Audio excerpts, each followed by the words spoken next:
تبارك الذي نزل الفرقان على عبده ليكون للعالمين نذيرا.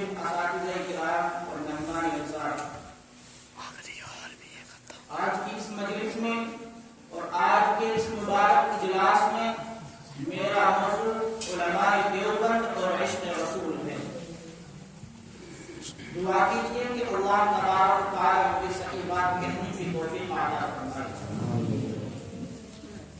لیکن میرے عزیز دوستو، میں حیرانیت کے سمندر میں غرق سرگردان اور پریشان ہوں کہ اس قلیل وقت میں ایسے شان وسیع و بسیط موضوع پر اس کا گشائی کر سکوں کہ جس کا غیروں نے کھلے الفاظ میں اعتراف کیا ہے.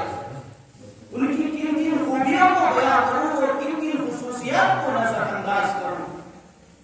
ان کے عشق نبی کے واقعات کی سیر کراؤں یا ان کے مجاہدانہ کردار کی گزار سناؤں. عشق نبی سے سرشار مولانا قاسم نانوتوی رحمۃ اللہ علیہ کے سفر حج کی منظر کشی کروں یا روضہ اطہر پر مولانا حسین احمد مدنی رحمۃ اللہ علیہ کے درس حدیث کی جھلک کراؤں. عشق نبی سے بیتاب مولانا گنگوہی رحمۃ اللہ علیہ کی دل کا تذکرہ کروں یا جن کے آزادی کے موقع پر علماء دیوبند کے عشق نبی کی تاریخ بتاؤں.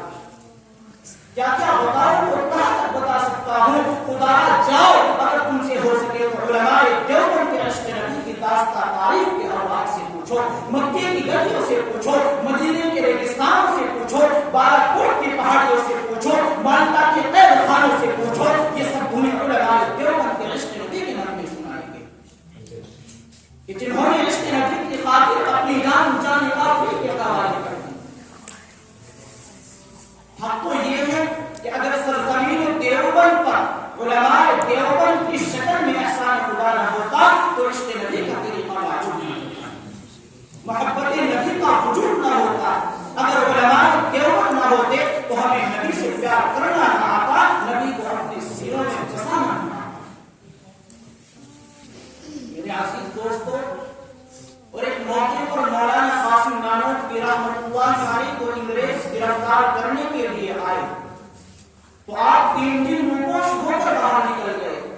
کسی نے کہا کہ حضرت آپ 3 دن کے بعد باہر نکل آئے، ابھی تو آپ پر وارنٹ باقی ہے، انگریز آپ کو پھانسی دے دے گا. تو مولانا قاسم نانوتوی رحمۃ اللہ علیہ نے عجیب بات بیان فرمائی. فرمایا کہ میں 3 دن گرفتاری کے وقت سے نہیں چھپا تھا، مجھے جان کا کوئی خطرہ نہیں، مجھے جان کی کوئی پرواہ نہیں، اس کا غم نہیں کہ انگریز پکڑے یا پھانسی دے دے، میں اب ہرگز نپوش نہیں ہو سکتا. اور فرمایا کہ خدا کی قسم میں 3 دن بھی روپوش نہ ہوتا اگر بعد میں میرا پیغمبر 3 دن نہ رہا ہوتا، کہیں پیغمبر کی یہ سنت نہ چھوٹ جائے. اور اللہ اکبر، کیا عشق رسول تھا. اور ایک مرتبہ مولانا رشید احمد گنگوہی رحمۃ اللہ علیہ حدیث کا درس دے رہے تھے، تمام طلباء حدیث پڑھ رہے تھے. اچانک بارش آ گئی تو تمام طلباء حدیث اپنی کتابیں لے کر اندر چلے گئے اور مولانا رشید احمد گنگوہی رحمۃ اللہ علیہ نے اپنی پٹی بچھائی اور اس میں طلباء کی جوتیاں ڈالنے لگے. لوگوں نے کہا کہ حضرت یہ کیا کر رہے ہیں؟ فرمایا کہ میں جوتیاں اس لیے اٹھا رہا ہوں کہ تم رسول اللہ کی حدیث پڑھتے ہو، میں تمہاری جوتیاں نہیں اٹھا رہا ہوں بلکہ میں تو رسول اللہ کے مہمانوں کی جوتیاں اٹھا رہا ہوں. اللہ عشق رسول کا سبب علماء دیوبند کی جماعت نے دنیا کو دیا. اگر مولانا قاسم نانوتوی رحمۃ اللہ علیہ اور مولانا رشید احمد گنگوہی رحمۃ اللہ علیہ کا قافلہ ہندوستان کی سرزمین پر نہ ہوتا تو خدا کی قسم ہمیں عشق رسول کا معنی سمجھانے والا کوئی نہ ہوتا. اور میرے عزیز دوستو، آج کی اس نام نہاد دنیا میں عشق رسول کا دعویٰ کرنے والے ہزاروں مل جائیں گے، محبت نبی کا دعویٰ کرنے والے ہزاروں مل جائیں گے، اتباع سنت کا دعویٰ کرنے والے ہزاروں مل جائیں گے، عاشق رسول ہونے کا دعویٰ کرنے والے ہزاروں مل جائیں گے. مگر ہمیں بتاؤ تو صحیح کہ ان کے دعووں میں کتنی صداقت ہے، ان کے دعووں میں کتنی سچائی ہے، ان کے دعووں میں کتنی حقانیت ہے، ان کے دعووں کے عالم بردار کتنے عشق رسول ہے. کیا ان کی زبان سے اتر کر ان کے دلوں میں بھی کوئی خطا ہے؟ کیا وہ واقعہ اپنے دعوے میں سچے ہیں؟ نہیں، ہرگز نہیں. اپنے دعوے میں